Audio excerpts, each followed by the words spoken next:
আমার রমজান চলে এসেছে অতি সন্নিকটে। পরের রমজানে এ দেহে রু থাকবে নাকি জানি না। আগের রমজান থেকে শুরু করে এই রমজান অনেক গোপন পাপে নিমজ্জিত হয়েছি, যা শুধু আপনি জানেন। নিজেকে বিশ্বাসী হিসেবে দাবি করি, কিন্তু সব কর্ম অবিশ্বাসীদের মতো। নিজের আপন কেউ মেসেজ দিলে তা যত দ্রুত সম্ভব পড়ে ফেলি। আর আপনার দেওয়া 1400 বছর আগের মেসেজ ফার্নিচারের কোণে ধুলোমলিন হয়ে পড়ে আছে। আপনার কথাগুলো কখনো বোঝার চেষ্টাও করিনি। নিজের নামের আগে আপনার রাসূলের নাম লাগিয়েছি, কিন্তু ওনার কথা সত্যি কি শুনেছি? হারাম কাজকে আসলে কি এখন কেউ ভয় পায়?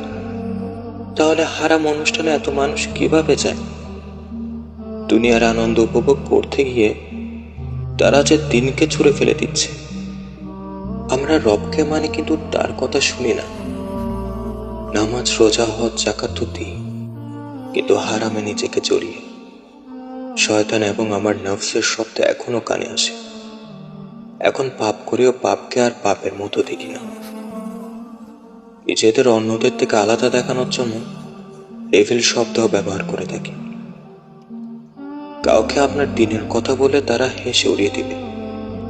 হুজুর, বয়স কত, কি জানোস, জানি না, আরো কত কিছু বলবে।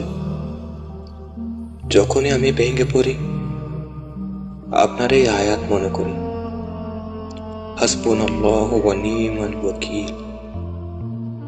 আল্লাহ আমাদের জন্য যথেষ্ট এবং তিনি উত্তম সাহায্যকারী, কার্য সম্পাদনকারী।